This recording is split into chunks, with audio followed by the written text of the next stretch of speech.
Pour l'Alsace, nous sommes sortis comme tout le monde du premier confinement en juin, en décidant de ne pas reprendre nos ateliers de français en présentiel jusqu'à la rentrée de septembre. Cette année, notre rentrée n'a pu se faire que vers la fin du mois de septembre, et un mois plus tard, nous étions revenus à une situation presque normale, à 80%, avec 50 bénévoles déjà engagés pour 70 interventions hebdomadaires en français. Puis, il fallait à nouveau tout arrêter. Depuis, nous essayons de remettre les interventions à distance en place, en particulier pour les mineurs non accompagnés qui sont très demandeurs. Pour les autres interventions, c'est plus difficile. A priori, les bénévoles préfèrent ne pas trop s'investir à distance en attendant la reprise rapide en présentiel. Que peut-on constater au niveau des partenaires? Pour une reprise en septembre, il y a eu une forte demande, mais 3 de nos partenaires, surtout auprès de nos partenaires de structures d'insertion, et c'est là que nous avons repris le plus rapidement possible. Ce fut difficile pour les autres. 2 partenaires n'ont pas souhaité reprendre, a priori faute d'appel à projet ou de renouvellement de projet. Concernant les bénévoles, nous avons constaté avec satisfaction la forte volonté de reprendre en présentiel. Ceci est confirmé par une excellente participation à nos réunions plénières du mois de septembre et du mois d'octobre.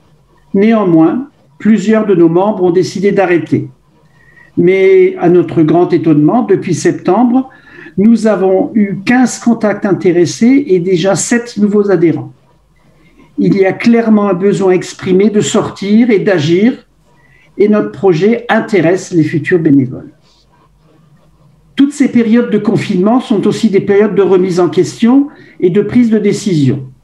C'est ainsi qu'avec l'appui du conseil départemental, nous avions lancé lors du premier confinement un projet de création d'ateliers de français dans 2 centres socioculturels et dans des quartiers dits difficiles. Un premier projet a été confirmé en septembre, mais hélas, tout est de nouveau bloqué, et cela dès le lancement.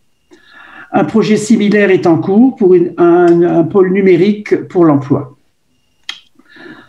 Concernant nos actions en faveur des personnes âgées, nous avons décidé en 2021 de cibler 2 importantes communautés de communes du Bas-Rhin pour leur proposer un kit complet reprenant Agiroute, la PADS et l'informatique pour les seniors.